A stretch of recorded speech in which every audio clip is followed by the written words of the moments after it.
All right, and now they say, time to record, and here we go. Good evening, everyone. Mo'ed Tov, happy first day of the Intermediate Festival days of Sukkot for those of us in the diaspora who are enjoying this, and we are all thrilled, as always, that you are here with us as we make our way quickly to Jewish India with the foremost presenter of that stuff, Bonnie Kasaf, who is not only a member of the Colorado Hebrew Chorale's board of directors.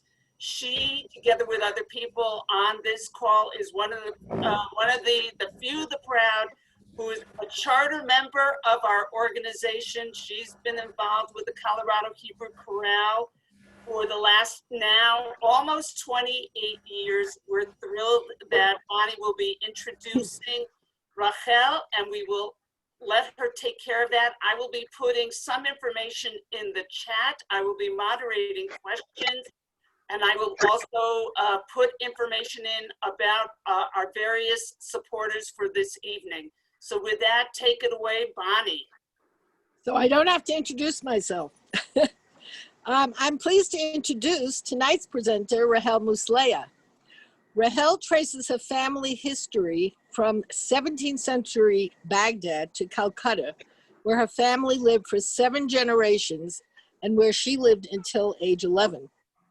Some of you may be familiar with her name from Hadassah magazine, where her work appears monthly. She is an award-winning journalist and had the privilege of interviewing Justice Ruth Bader Ginsburg in 2016. I'm sure that was a fabulous highlight for you, Rahel. Yep.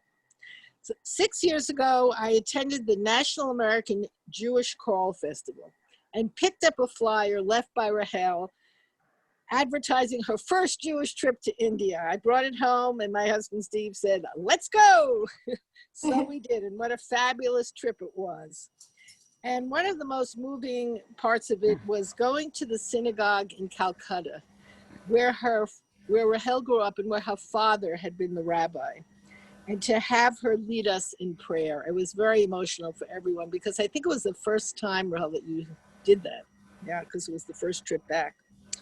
That's only one of many wonderful experiences that we had on the trip. So I just have to put in a plug. When we ever get back to normal, I definitely recommend that trip to India.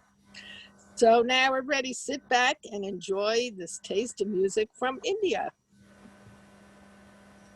Thank you so much, Carol and Bonnie and Leah.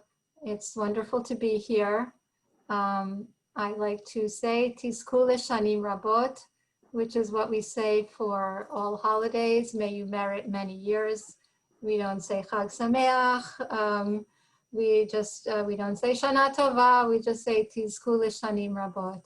So I want to welcome you to, I guess we're having a kind of a Sukkah hop all the way to India, and it's a long way to go, but luckily we don't even, I don't know about luckily, but we don't even have to move from our seats. So I'm going to be sharing my screen in a couple of seconds. I did bring my arak, and it's frozen, so it's very cloudy and very cold, but as I said, I'm not going to have it now. We're going to dive right in to our, hold on, I'm going to just share my screen here.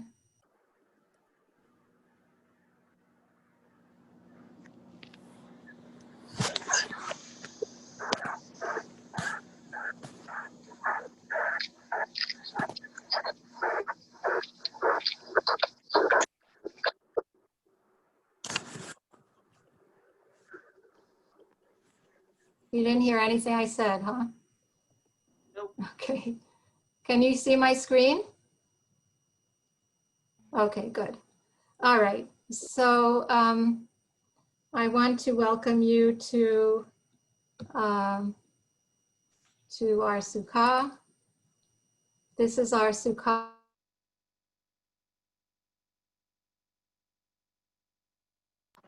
You are muted, Rahel. Ugh, how is this possible? Can you hear me now? Yes. Did you hear Yes. anything I said Yes. before? No. No, sorry, there were some people who are unmuting themselves, and I clicked a button to mute everybody and tried to leave you unmuted, but it didn't work to leave you unmuted. So Oh, okay. everybody, please make sure that your mics are muted. Okay, so should I start again? I don't know what you heard. Anyway, it doesn't matter. Start again. Here, okay. So I just said that we're hopping all the way to a Sukkah hop in Calcutta, and I'm welcoming you to my family Sukkah in Calcutta. You can see how beautiful it is. This is my father and my sister Flora, many, many, many years ago. Not many families in Calcutta did build their own Sukkot, but we did. And our sukkah was built on the second floor veranda. So from the street, from like 100 yards away, you could see it as a blaze of light with all the little ornamental lights that, Rahel, what? we can't see the pictures. All we see is Zoom. You can't see my picture? I see You it. can't see the, you I can't see see the the screen? picture. I see it. I see your picture. Well, I don't. Okay. I see your picture. I see it. Okay. You should be able to see it. It's, I see your picture. okay. It's beautiful. Thank you.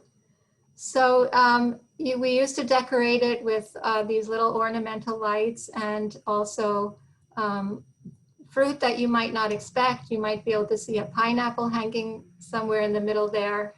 And as soon as the fruit ripened, we would take it down and eat it. And then there were Persian lamps called fanus, and it was really very, very beautiful. So there were shiny papers of gold and red and blue and silver that crinkled and sparkled in the breeze. And the frame stayed up on the veranda all year. The roofs and the walls, the roof and the walls were covered with woven palm branches. You can see that it's just towards the bottom of the sukkah. And family and guests would arrive and we would sing a whole bunch of different songs. So I thought that we wouldn't wait too long to dive right into the music, since this is a choral group.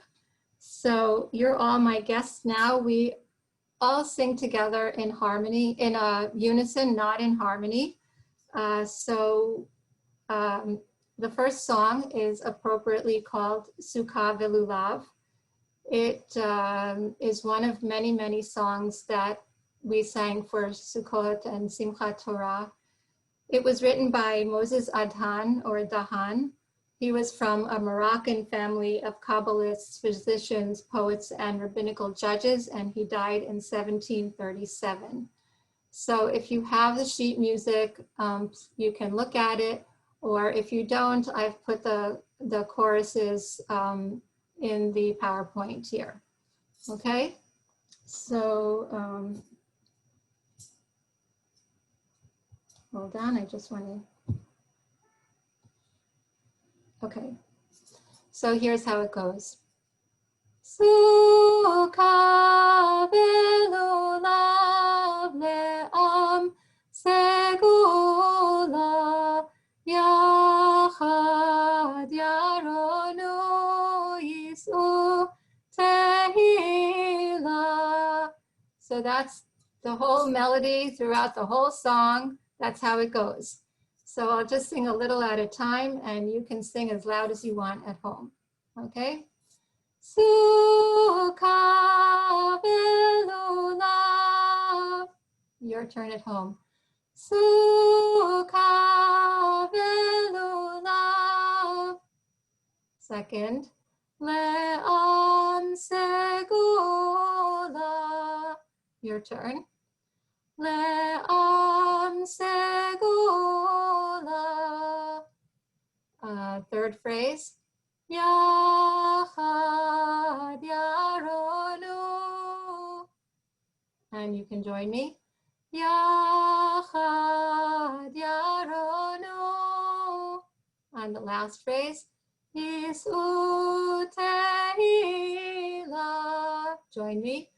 Yisu tehila. So from the top. Tsuka Villus le'am segula yachad yaronu yisu tehila. So that is the refrain that repeats, and now I'll sing just one of the verses because I want to tell you a little bit more about the structure of the song. El Mitzrayim ge'alanu diberat kodsho ish mi'anu anani kavoti hifanu le'arba ruchot mata umala. So everybody can join in the chorus now. Tsuka Villus le'am segula yachad yaronu yisu tehila. So it's a pretty long song. It's a type of poem. It's called a piyut. It's a religious poem. And if you heard in the verse that I sang, it has internal rhymes in each verse. Ge'alanu, hishmi'anu, hikifanu. And then the last word of the stanzas rhyme with each other. Tehillah, Mala, Laila, Allah. And so the content of the piyut is Kabbalistic interpretation about the significance of the sukkah, the lulav, and the etrog. The extra fun for us in singing the piyutim, we call pizmonim, is in understanding the biblical, the mystical, the Talmudic allusions, and unwrapping them. So originally we would sing these songs with slightly different pronunciation because the Arabic pronunciation influenced the way Hebrew was pronounced in Calcutta.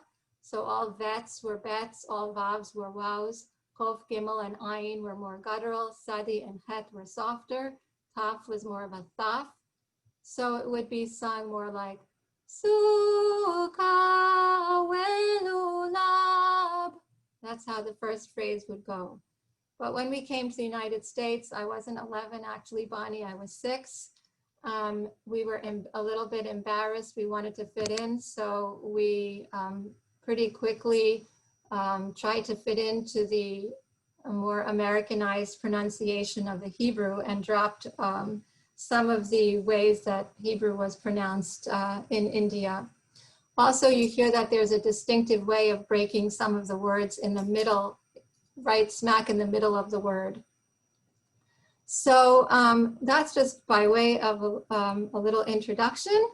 I'm going to continue taking you to India, a little bit to Iraq, share the customs my family followed for Sukkot and Simchat Torah, as well as customs in the other Indian Jewish communities. And we'll share a little bit more music along the way. Since so much of our holiday time is usually in synagogue, you'll also get a virtual tour of some of India's magnificent synagogues. So first, a little introduction in case some of you don't know me that well. You heard that I was born in Calcutta. I may not look typically Indian to you. I only wear a sari when I am on my Jewish heritage tours in India. And hopefully we'll get back to that soon. And I lost my lovely British accent when I came to the United States as a child of 6.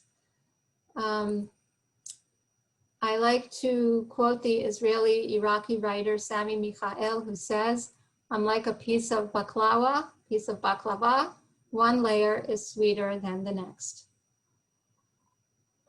So within the past, I guess, 5 or 6 years, I've been back to India about 9 times, and each time I discover another eye-opening dimension of its richness and beauty and vibrant culture. So here's a very, very quick Al-Regel Achat tour of India. Everybody knows the Taj, of course.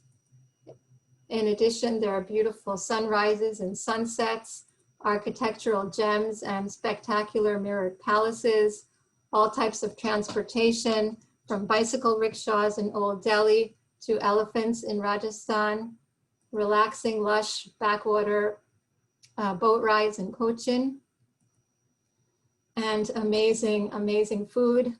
This is a thali with all kinds of small tasting dishes and scrumptious breads. And yes, we even do have pizza. There are what appear to be Magen David, where you least expect them, on buildings and even on elephants. They're actually not Jewish symbols only. There are Jewish Magen David, but here it's also a Hindu symbol, and it's a good luck symbol throughout the country. On top of that, India's Jewish history is a rare benevolent history that not too many people know about. We explore it in depth as we visit synagogues all over the country, and we interact with the people who remain in the communities from Bombay in the west, Cochin in the south, Calcutta in the east, and a few Jews who remain in Delhi in the north. So of course, my pictures only give you a little taste. You have to come and see for yourself. A little history. India's Jewish roots stretch back to biblical times. The Book of Esther tells us that King Ahasuerus ruled Mehodu ve'ad Kush, from India to Ethiopia. And I love, love, love the fact that the Hebrew word for India is Hodu, which of course also means praise God. So the Cochini Jews in South India trace their origins in India to trade in the time of King Solomon. And later, Spanish and Portuguese Jews escaping the Inquisition also found refuge there. And even later, Baghdadi Jews, Yemenite Jews, Jews from other parts of the Middle East also came and settled in Cochin. The Binet Israel Jews of Bombay claimed their ancestors escaped persecution in Israel around the time of the Maccabees. And the Baghdadi Jews, who set up thriving communities in Bombay and Calcutta and throughout the Orient beginning in the 18th century, have an equally ancient history. We trace our heritage back to the Babylonian exile. This is David Sassoon and some of his sons. He was known as the Rothschilds of the East, but we say that the Rothschilds were the Sassoons of the West. And in Northeast India, the Bnei Menashe, who say that they're descendants of the lost tribe of Menashe that was exiled by the Assyrian regime over 2,700 years ago. So as you can see, there's no such thing as one kind of Indian Jew. Some of our customs are similar, motivated by faith, superstition, tradition. Our synagogues were Orthodox in practice, even if all our members didn't follow or observe as much in their homes. Some of our customs are imprinted by the different histories that we have and borrowed from the surrounding cultures, but stamped with a Jewish twist. So what happened to the community in India at one time? There were about 50,000 Jews in all of India, but today there are about 4,000. India gained independence after partition, gained independence from the British in 1947. And then of course, a year later, the state of Israel was established. And so most of the Jewish communities made Aliyah or went to England and Australia, Canada, and the United States. So a lot of what I'm going to be sharing with you today is not only crossing space and geography, but also time. Okay. So let's just jump back to our customs. If you came to one of our services on Slichot, Yom Kippur, Rosh Hashanah, you wouldn't recognize most of the melodies or the piyutim, just as I didn't recognize the Ashkenazic melodies the first time I went to a service for Rosh Hashanah. It's really like stepping into a foreign country. We have special piyutim for Rosh Hashanah and Yom Kippur, some composed by greats like Yehuda Halevi or Ibn Gabirol. In our synagogues, honors are auctioned off each Shabbat, and honors were auctioned off for the holidays on the first 2 days of Rosh Hashanah, carrying the Torah, reading special portions. Whoever bid the most amount of money won whatever they were bidding on. This could take an hour every day. The Gabbai would keep track of who bid what with a system of notation that didn't require writing, and then you would send your money in later. So the most important honor in Calcutta was the person who carried the Sefer Kol Nidrei, the first Sefer Torah to come out of the Heichal, to come out of the Ark on Yom Kippur.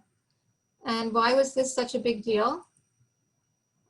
So you see the Heichal here, it's under the blue dome, and there are 3 doors. And behind those doors, there's an entire room that at one time held up to 75 or 80 Sifrei Torah. These were usually dedicated in memory of relatives. And during the year, the Sifrei Torah were used in a rotation system. But on Yom Kippur, the person who bid the most amount of money chose which of these 80 Sfarim in the Heichal to carry out of the Heichal on Yom Kippur, on Kol Nidrei. And in the Magen David Synagogue, it was usually the wealthy and philanthropic Ezra family that paid the equivalent of $1,000 to choose Sefer Kol Nidrei. You can see this is a tiria. It's kind of like a tree almost with different glasses filled with oil and wicks that were lit before every holiday and Shabbat. It was a custom to have boys read their first Torah portion as soon as they could, not wait till they became bar mitzvah at the age of 13.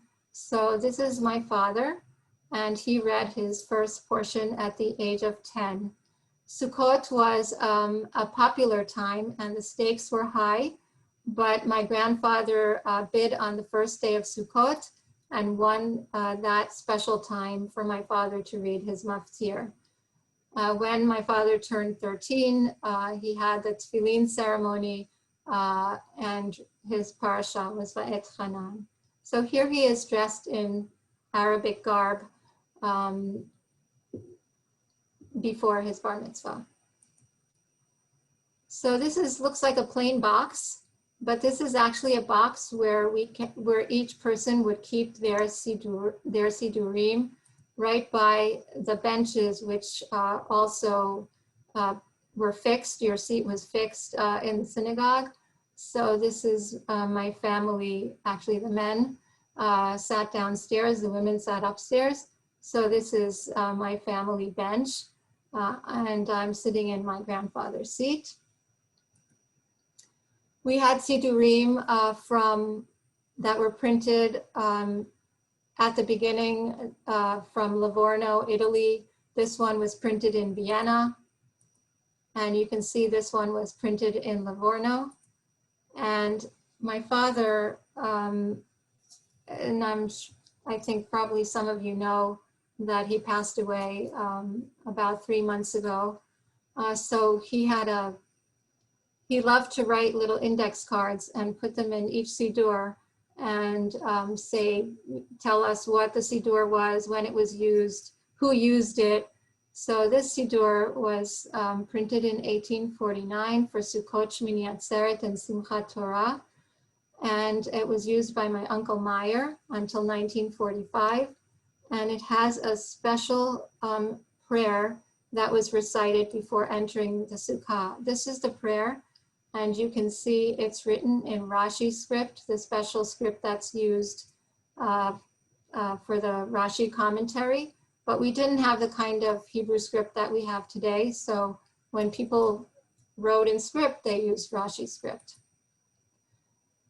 Our Pizmonim were collected. Pizmonim are the word that we use for the piyutim. They were collected in Pizmonim books. This one was printed in Baghdad, and this one was printed in Calcutta. As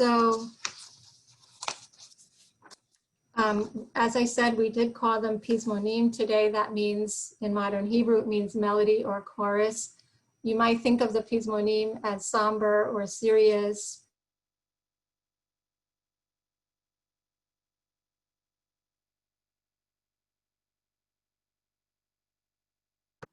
Rahel, you're muted. How did I get muted? I don't Okay, know. am I unmuted? Yeah, I wasn't able to unmute you. It's somehow locked in the mute position. I don't know why. But So what was the last thing you heard me say? That this was printed in The Baghdad. Pizmonim, Oh, and okay. that was printed in Baghdad. Okay, you didn't miss too much. So I was saying that,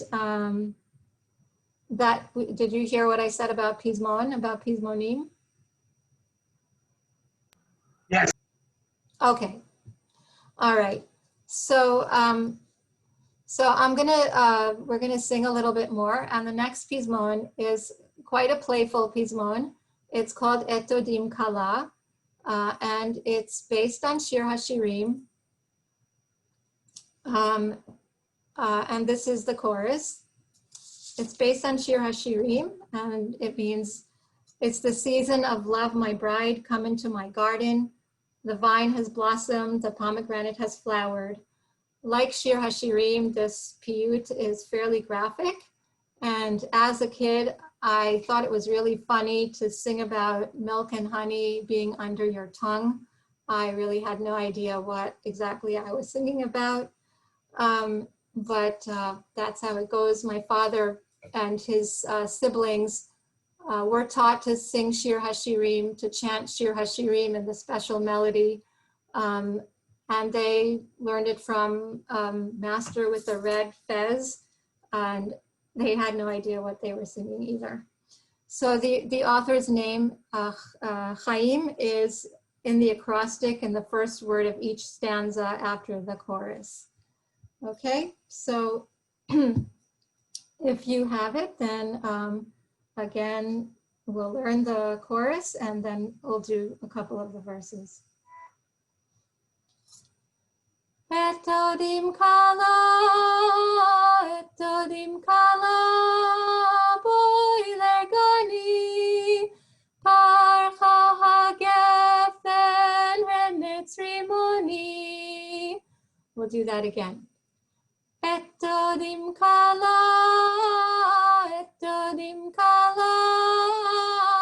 boi legani. Let's try that again.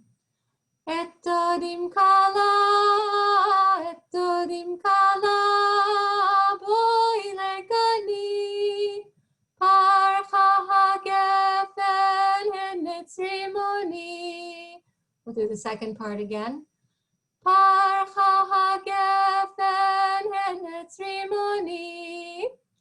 Okay, so we'll do the whole chorus and then we'll go on to a couple of the verses, which again is there in the same melody.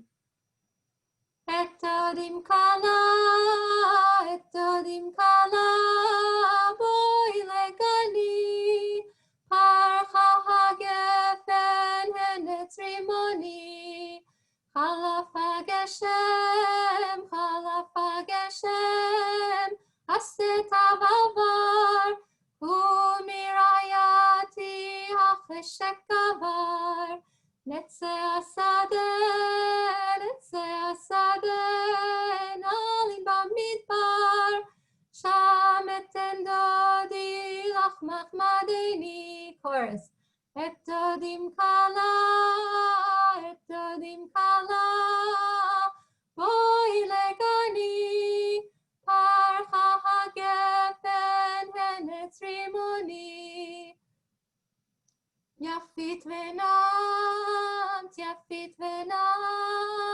כשלג שינך, דבש וחלב תחת לשונך. צאי נאורי, ביק בצונך, שם אתן דודי לך מחמדני.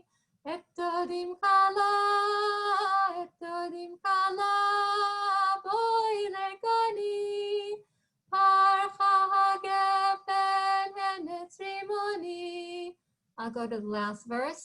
Many waters cannot quench my love for you. מים רבים לא יוכלו לכבות את אהבתך, לילה לא תשבות. מיום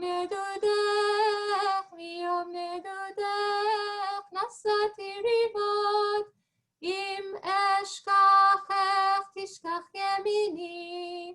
את דודים קלה, בואי לגני, פרחה הגפן הנץ רימוני. So, holidays are not just about synagogue, not just about singing. Holidays are also about family and food memories.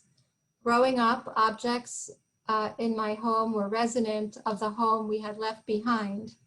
My parents got married in September 11th, 1955, in front of the Heichal, in front of the Ark of my mother's family synagogue, the Beit El Synagogue. It was a custom to be married in the bride's family synagogue.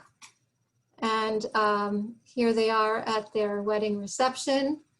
My favorite picture of my parents and their wedding cake, or the wedding cake and my parents, as I like to say. So they did get a lot of wedding presents, but among those presents, they did not receive any dishes for meat.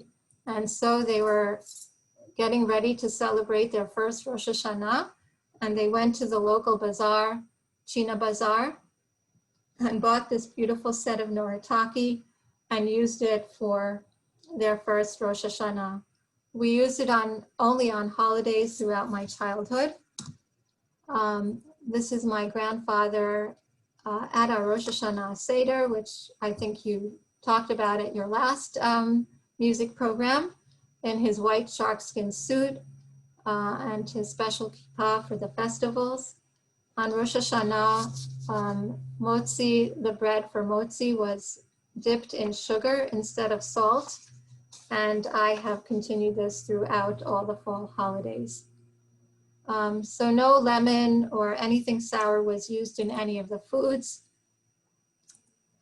This is our special Kiddush cup that has a lid and a saucer.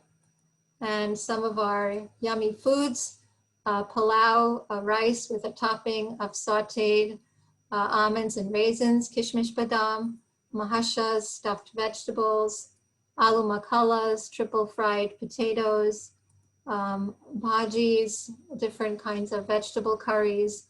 And I think this is a good point to let you know that I do have my own series of virtual cultural events that will take you to India. And our next one is going to be on October 25th.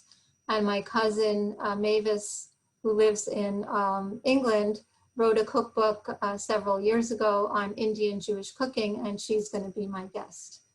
So you can find that information on my website. So just for a few minutes, we'll go to Bombay. where there are both Baghdadi and Binet Israeli communities. The Baghdadi customs are very similar to what I've already shared with you. This is the Magen David Synagogue in Bombay, named for David Sassoon. This is the interior. You can see the Heichal again is very similar with the domed, half-domed roof, and the ark well, it looks like there are three, but it's not a big ark room like there is in Calcutta. Knesset Eliyahu is the most famous, well-known synagogue in Bombay. It was renovated in 2019 back to its original beautiful Victorian green and gold color scheme. This is the ark, the Heichal, and the same kinds of Sifrei Torah in the teak. That's a wooden case covered with silver. The Bnei Israel synagogues are a little bit different. They're much smaller in scale. On Erev Shabbat and Chagim, the synagogues are lit with oil lamps suspended from the ceilings, each shaped like an inverted glass bell with a dish for an oil and wick. And the Gabbai would light them in the old days with a hooked kind of pole with a burning wick at the end. The Ner Tamid is very similar in shape, except it's made of brass. The parachot, the ark curtains, are very colorful, and they're almost always say, Shiviti Adonai Lenegdi Tamid, I am ever mindful of God's presence. The Torah cases in Bnei Israeli synagogues look like this. They are usually wooden, and sometimes they're cylindrical, sometimes they're an octagon shape, depends which community influenced them.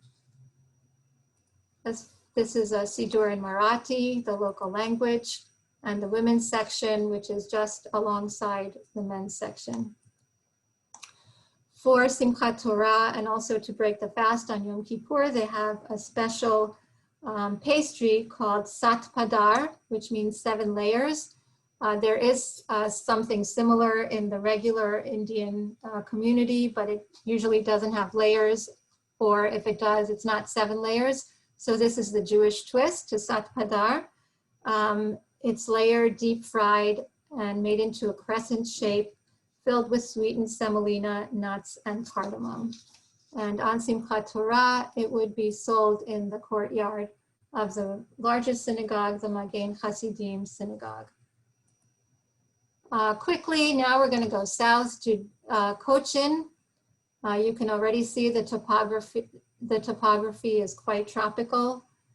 And then you will see the sign that people are often surprised to see, Jew Street. This is not something that's negative, but it's an emblem of autonomy in Cochin. On this street, there were once 3 synagogues, but now there's just one. This is the Paradise Synagogue. I'll quickly just show it to you. It has 3 sides of its of the clock, and this is the Hebrew side that's facing the courtyard.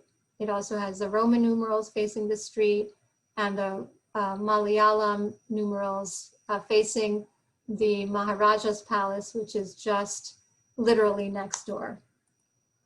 It's a beautiful, beautiful sanctuary. The Heba, excuse me, as we call the Bima, is shaped like a lyre, L-Y-R-E. The ark is painted, it's teak, painted red and gold. The Ner Tamid is a similar L-Y-R-E lyre shape. You can see the beautiful ark here and the Sifrei Torah. And the crown of gold was given to the synagogue in 1803. The synagogues in Kerala in South India are really patterned after the Beit HaMikdash. And they even have a second bima where the Torah is read from on Shabbat and holidays, and the women sit behind on the top there. So it's literally an aliyah la Torah. You literally have to go up in order to hear the Torah. There are many, many piyutim that are unique to, I'm sorry, these are other synagogues that are in the surrounding towns. They are not functioning synagogues. They were turned into museums by the government. And there are many, many tourists who come here as well, not just Jewish visitors. So there are many piyutim that are unique to the Kochini community, and the distinctive musical heritage was preserved by women in handwritten books. They also include piyutim from the Golden Age of Spain.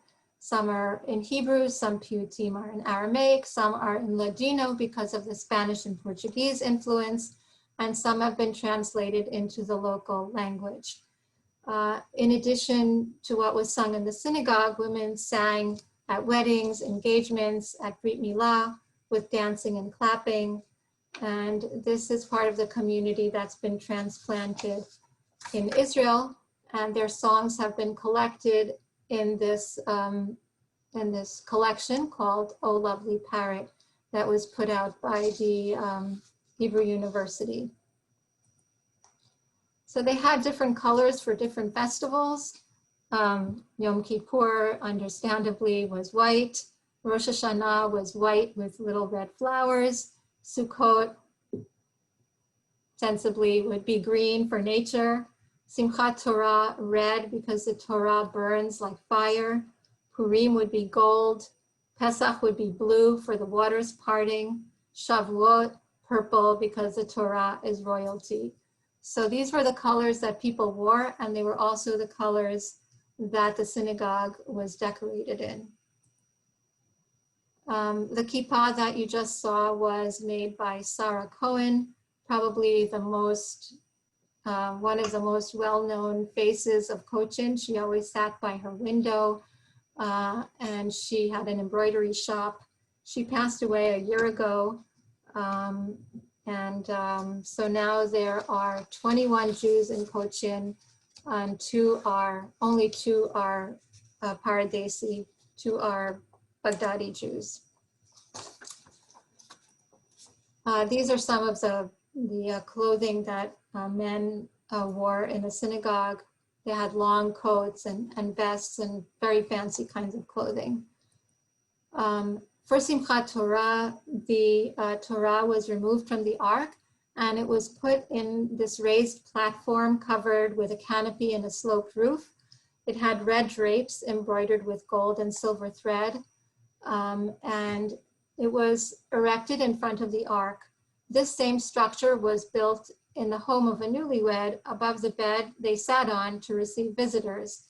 And so the color red, the use of the embroidered bridal skirts as parachot, because a lot of the ark curtains were created from the women's skirts after they died and were donated to the synagogue. The custom of sprinkling rose water on the Torah scrolls during the procession, as was done to a bride on her way to her wedding. All these are reflective of Simchat Torah as a wedding celebration between God and Israel.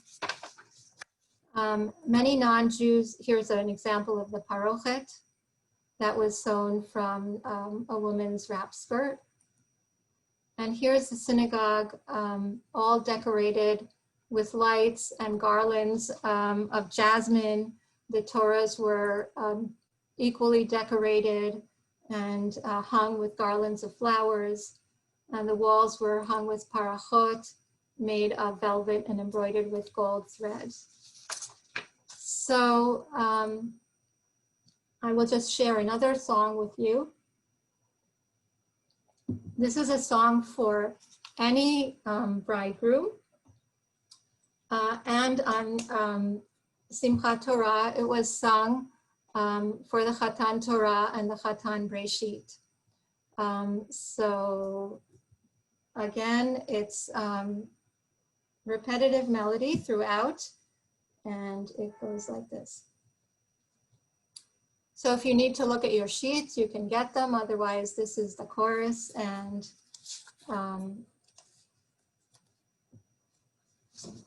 we'll just sing some of the verses. Okay, so it goes like this. Emet ata chatanenu kemo sahar betochenu kemelechat lefanenu yevarechecha Eloheinu. So we'll do that again. Emet ata chatanenu. You can repeat. Emet ata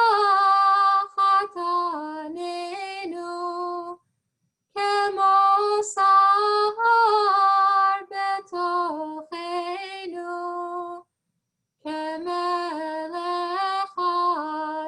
lefanenu yevarechecha Eloheinu.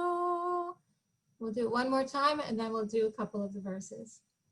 Emet ata chatanenu kemo sahar betochenu kemelechat lefanenu yevarechecha Eloheinu.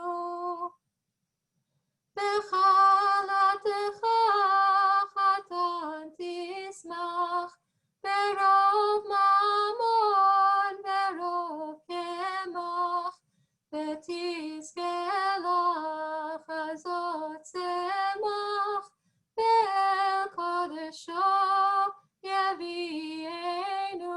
Chorus. Emet ata chatanenu kemo sahar betochenu kemelechat lefanenu yevarechecha Eloheinu. I'll go to the last verse. Chazak chatan bechupatecha vegilu semach bechalatecha ve'el shaddai be'ezratecha ve'gam yihye be'ezreinu. Chorus.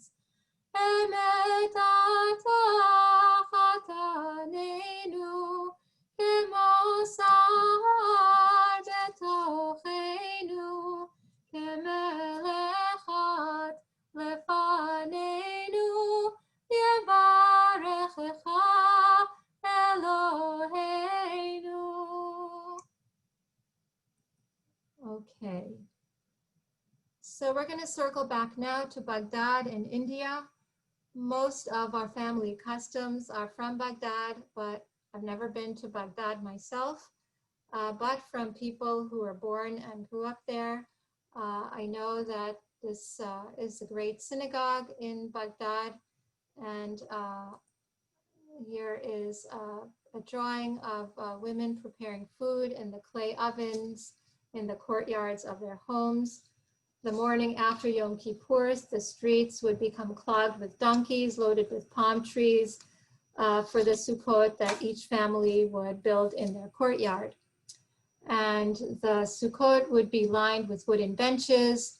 The benches would be covered with white embroidered cloth and topped with mattresses and pillows.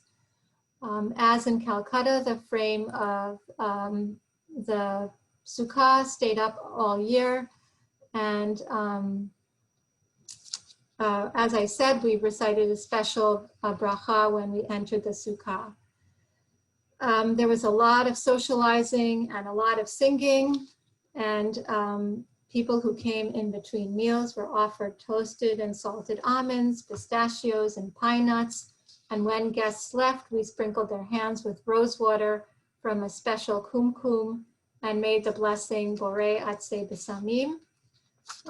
You can, if you like to do that, I'm sure you can get rose water in any Indian shop or on Amazon. Here is the frame of the sukkah in my grandparents' home, and people who came to sing together. I'm just going to skip this for now. We decorated our lulavim with colorful silk ribbons. This is my dad. This is a form of hidur mitzvah, beautifying the mitzvah. And the direction that we waved the lulav in were also different because we faced west to Jerusalem. And when we waved the lulav, we also physically turned around, not just stood in place and waved to the different directions. Some of the snacks that would be served in the sukkah, lots of different fruit, pomegranates, papayas, bananas, mangoes, and my favorite cheese samoussaks, cheese pastries. Yes. So we will get to Hoshana Rabbah, the 7th day of Sukkot, when we make 7 circuits around the synagogue with lulav and etrog. This is a very important observance in the Baghdadi community. It's called Khatima, sealing, S-E-A-L-I-N-G. And the belief is that between Rosh Hashanah and Yom Kippur, the righteous are sealed in the book of life, and those who are not, who are wicked, are not. But most people fall somewhere in between. So their fate is not sealed until Hoshana Rabbah, which is like a little mini Kippur, a Kippur Katan. In the Baghdadi community, we would hold an all-night vigil called the Khatima. There was a set order of study. First, the entire book of Devarim. Each person would read one parasha in the trope. It took about 15 or 20 minutes each. So the entire book was completed in about 3 hours. Then there were the blessings over different fruit, then reading from the Zohar until midnight, and memorial prayers recited for family members. Guests who joined brought their own memorial candles. After midnight, the entire book of Psalms would be chanted in a special melody for Tehillim. Each person would read 5 chapters each until all 150 Psalms were completed. Are you daunted yet? Prayers continued. Not ready for tonight. And now, just so you know, I'm holding on to a few questions. I'm going to let you go right back to your presentation and the sync, and then some questions, and keep it going. Okay, I'm almost done. Prayers are continued until dawn, when people would go to synagogue for shacharit. Meanwhile, what were women doing all night? They rolled tiny pieces of dough into the shape of little kernels of rice, and they dropped them on the tray to dry. On Simchat Torah, these little pieces of dough called sha'ari were deep fried and mixed with regular rice to make a special kind of rice that was, I don't know, it sounds crazy to me. I would rather be singing than doing that. So on Simchat Torah, and on the afternoon of Shemini Atzeret, before Mincha, there was another custom called Chatimat HaTorah, completing the Torah. This is a good thing to do on Zoom, because as you'll hear, the entire Torah was read simultaneously by different individuals in about a half an hour. So here we are at the Magen David Synagogue, where my father was the rabbi. To me, the most beautiful synagogue of all. So the Chazan had a list of the Parshiyot, and with a yad, he would point to individuals randomly to read on the spot from their books. For instance, he would say Breshit, and he would point to a person, and they would start reading. Noach, he would point to a person, and that person started. Children often would share a parasha. So this is really like a round robin Torah. And as I said, it would work on Zoom because it's all heterophonic. So on Simchat Torah, the parachot, the ark curtains, which were also dedicated in memory of individuals, were hung around the synagogue. And they were draped across the women's gallery. So here you see what the curtains look like in front of the ark. So these would be taken down and draped around the synagogue. It was a crazy, joyous celebration. All the Sifrei Torah were taken out of the Heichal, out of the ark, and displayed on a special stand around the sanctuary. Here you see it a little bit better. It was just amazing. And the girls and some of the women would be allowed downstairs to kiss all the Sifrei Torah after the service. We had a special perfume called Pandora that we would just like run around after each other and spray each other with this Pandora. And there was singing and dancing and flirting. It was crazy. So it was not, in our synagogues, it was a custom on every Shabbat to go into the Heichal and kiss all the Sifrei Torah. But on Simchat Torah, you would not only do that for the Sifrei Torah in your own synagogue, you would also go to all the other synagogues and do the same thing. So there was so much respect for Torah in this tradition. But as on here, when you're dancing, if you can't think of all the words, the easiest kind of piyut to have on Simchat Torah would be an alphabetical acrostic. So I gave you two pizmonim. One is just Aleph Bet, and this is a great song to teach kids. But again, the way that we would say it, Bet was not pronounced Bet, it was pronounced Bay, and Vav would be Wow. So it's actually kind of fun to say Aleph, Bay, Gimel, Dalet, Hey, Wow.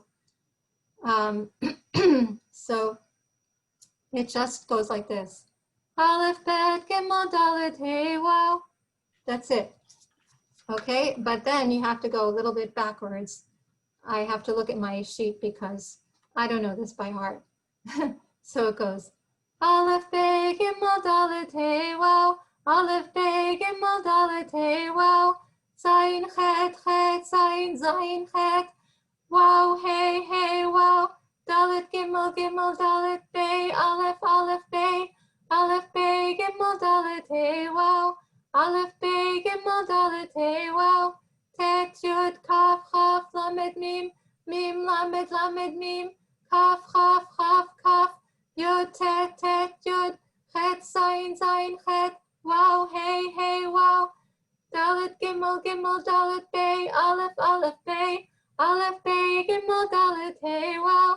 Aleph, Bey, Gimel, Dalet, Hey, Wow. Nun, Nun, Samech, Ayin, Pei, Pei, Tzadi, Tzadi, Kof, Resh, Shin, Shin, Tau. Aleph, Bey, Gimel, Dalet, Hey, Wow. Aleph, Bey, Gimel, Dalet, Hey, Wow.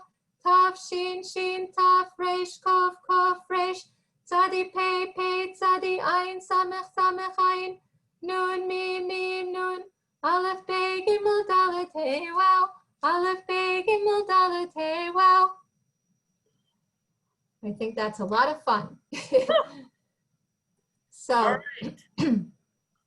what's that? Is this a good time to throw some of the questions out and then you'll end with Sure, and then we'll end with the last song. Sure, that's Okay. perfect. Question about the partition, India, Pakistan, 1947-48 is multiple. In terms of, did the partition in fact influence the migration of Jews? Yes, well, you'll tell us more. What happened to the Jews in Pakistan? You'll tell us more. And a quasi-related thing is the color blue motif that you see in so many of the synagogues, and if that's also an influence of a type of the Arab tradition. Okay, so now I forgot the first question. It's about partition. Partition. Yeah, well, around partition, there was a lot of chaos. There were, there was some rioting. There was just a lot of uncertainty about what was going to happen. By this time, World War II had already opened up the community to more Western influences. There were American and British soldiers stationed in Calcutta, especially in Calcutta. That's the community I know best. So people were just not sure what was going to happen. The Baghdadi community especially identified with the British, even though, you know, we lived and worked alongside Hindus and Muslims in harmony. So people just started thinking about whether they could have a better life elsewhere. And so a lot of people did leave and go to mostly England, and then, you know, other British Commonwealth countries and other English-speaking countries. But I would say that the greatest influences, of course, you know, the Jewish Agency was also active in India and promoted youth aliyah, and then families followed. So people, the Kochini and the Bombay communities really made aliyah en masse. And the Baghdadis were mostly the ones who went to the, you know, they did go to Israel, and they also went to other places. So that's what happened, yeah. But not because of any anti-Semitism. Okay. The other questions? The color blue? The color blue. I mean, I think that there's some influence of, you know, the Middle Eastern color blue is a good luck color. A lot of the, you know, the Khamsas have blue in them. So it's a good luck, keep the evil eye away color. But some of the synagogues also have been repainted, and each time they're repainted, they get painted a different color. So I wouldn't say that they were always painted blue. You know, as I said, the Knesset Eliyahu, which was famously known for its blue color, was not originally that color. So over the years, you know, Magen David in Bombay also, one time it was yellow outside, and you know, in the interiors of the synagogues, there does tend to be blue, but like the synagogues on the outside, you know, they vary in their color. Wonderful. Okay, we're going to, if you have more questions, please post them in the chat. We can always find Rahel and make sure that we get your answers. And with that, we will also include the, what I know you will know is our prompt. If you are motivated to see these programs continue, it will be because of you, and we will include information of how best to make a donation to the Colorado Hebrew Chorale in a slide coming up. The next LChaim program will be on Monday evening, November the 9th, with a taste of Jewish music from Anna Tefka. The guest presenter is Zalman Mlotek, who is renowned in his most recent musical contributions as the music director of the Fiddler on the Roof, which performed off-Broadway in Yiddish. And November 9th is also the 82nd anniversary of Kristallnacht, the Night of Broken Glass. So there will be part of a commemoration on that particular evening, and we thank you. And with that, we put it back to Rahel, and thank you so much for bringing us to India from the comfort of our couches. Absolutely, my pleasure. Anytime you want to go to India, I'm here for you. Great. So we're going to end with a song that's kind of like MiPL. It's alphabetical acrostic with the characteristics of God's attributes in alphabetical order. God is strong, mighty, blessed, great, glorious, compassionate, protector. The chorus is from Psalm 150. This really reminds me, that the names of God really reminds me of this poem by Zelda, L'chol ish yesh shem.